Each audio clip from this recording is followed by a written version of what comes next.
ఏంటి ముక్కలకు ఉల్లిపాయ ముక్కలు గట్ట కోసేస్తున్నారు అనుకుంటున్నారా? మోహన నిన్న బిర్యానీ చేయమంది, కాకపోతే నిన్న కుదరలేదు. ఇవాళ సరే సాయంత్రం డిన్నర్కి అయితే తయారు చేద్దామని బిర్యానీకి అయితే ప్రిపేర్ అవుతున్నా. ముందు చికెన్ కర్రీ వేసేద్దామని గట్టిగా ఉల్లిపాయలు కోసుకొని ఉల్లిపాయ ముక్కలు స్టవ్ మీద పెడితే దానిపైన అది జాయిగా మగ్గుతూ ఉంటే ఇంతట్లో ఉన్నాయి చూసుకుందామని పచ్చిమిరకాయలు అయితే కోసి కూరకి అయితే రెడీ చేసి బిర్యానీకి కూడా రెడీ చేస్తున్నా. ఇంతట్లో ఉల్లిపాయలు పచ్చిమిరకాయలు వేసి నూనె పెట్టి అక్కడ పెట్టాను. ఇది సన్నగా కోసేది ఏంటనుకున్నారా? ఉల్లి చట్నీకి అనమాట. కొంచెం ఉప్పేసి పెసుకొని పెట్టుకుంటే చాలా టేస్టీగా ఉంటుంది. అంటే తినే ముందు పెరుగు కలుపుకోవాలి, లేదంటే నీరులా వచ్చేది అనమాట. ఇంకా బిర్యానీలోకి అయితే ఉల్లిపాయ ముక్కలు కూడా నేను కూరగాయలు అన్నీ చేసుకున్నాను. ఇంతట్లో మనకి ఏంటి దేవుడు కరుణించేసి కరెంటు పోయేలా ఉంది అని, ఎందుకంటే ఆరైపోయింది, మోహన్ వచ్చేటప్పుడు 6:30 అవుద్ది కాబట్టి అని ఇంక ఫాస్ట్ ఇంతట్లో నిజంగా అన్న అనుకుంటే కరెంట్ పోయింది.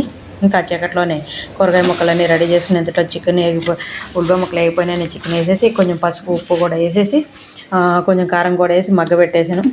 ఇంకా చికెన్ కర్రీ అయితే రెడీ అవుతూ ఉంది. ఏంటంటే పక్కన వేడి నీళ్ళు పెట్టుకున్నాను, అందులో గ్లాసులు వేడి నీళ్ళు అయితే పోసాను. చాలా టేస్టీగా కొంచెం తొందరగా ఉడుకుద్ది, చికెన్ చాలా టేస్ట్గా ఉంటుంది అనమాట. అలా వేడి నీళ్ళు పోయటం వల్ల ఈ పక్కన చికెన్ అవుతుంది. ఇంకా మసాలా నేను ఒక టమాటా కొంచెం అన్ని మసాలాలు కూడా స్వామి గురించి తగ్గించేసాను. మోహన కూడా తక్కువ తింటుంది కూడా గొడవలేదు. ఇంకా పక్కన బిర్యానీ కూడా రెడీ చేసుకున్నాను. లైట్గా ఆయిల్ పోసి కొంచెం అన్నీ అయితే వేసుకున్నాను. అంటే నెయ్యి అయితే హెవీగా అనిపిస్తుంది, కానీ ఎనపోసి అయితే చాలా టేస్ట్గా ఉంటుంది అనమాట. మా అమ్మ బాగా ఎత్తది. ఇంకా మన కూరగాయ ముక్కలోను బిర్యానీ వేసుకున్నా.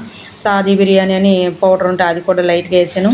నేను బియ్యం నానబెట్టుకుని ఎంత ఉంటుందో అన్ని వాటరే పోతాను అనమాట. ఒకటికొకటి బాస్మతి రైస్ ఒకటి పోతే చాలు, ఇంకా అంతగానే ఎక్కువ పోసినా చివుడిపోద్ది అనమాట. లైట్గా ఉప్పేసి ఉప్పు కూడా చూసుకుని మూత పెట్టుకున్న చోటికి బాగా మసలుగా అప్పుడు మనం నానబెట్టుకున్న రైస్ వేసుకుంటే అసలు ఇంత కూడా వాటర్ లేకుండా ఉంటే చక్కగా ఆ వాటర్కి ఆ రైస్కి అలా సరిపోవాలన్నమాట. ఇంకా మళ్ళీ ఎక్స్ట్రా ఉండకూడదు అనమాట. మనకి రైస్ కనపడాలి, వాటర్లో రైస్ పైకంట కనపడాలి, లోపల ఎక్కడో ఉండి కాదు కదా. అలా ఉంటే ఇంకా మన పొయ్యి మీద అయితే ఇంకా బాగా మగ్గుద్ది. స్టవ్ కాబట్టి కొంచెం టైం తీసుకుంటుంది, కానీ నేను చూశాను అసలు సేమియాలాగా బాగా పొడుగ్గా వచ్చి బాగా వచ్చింది. కొంచెం పుదీనా కూడా వేసుకున్నాం, ఇందులో కొత్తిమీర కూడా వేసుకుని కొంచెం పైన మళ్ళీ ఇంకా ఎక్స్ట్రా కొంచెం ఎనపోసి కూడా వేసుకుంటే అద్భుత అన్నట్టు ఉంటుంది. సూపర్ అంటే సూపర్ ఉంటుంది. ఇది చాలా టేస్టీగా ఉంటుంది, కమ్మగా ఉంటుంది. అంటే పైకి ఇలా ఉంది కదా అనుకుంటాండు, లోపల ఊర మాస్ అన్నట్టు మంచి కారంగా ఉంటుంది అనమాట.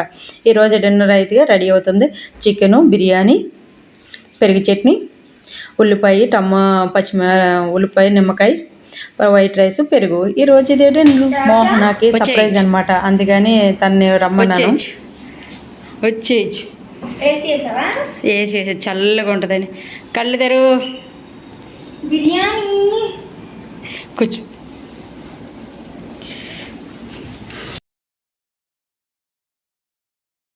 ముందు బిర్యానీ వేసుకో. చికెన్ అలా రైస్లో పోసేయడం.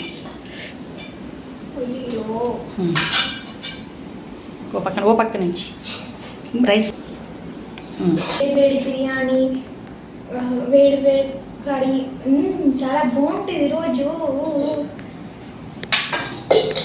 తినేద్దాం. ఫస్ట్ ఉత్తి బిర్యానీ టేస్ట్ ఆడుతుంది.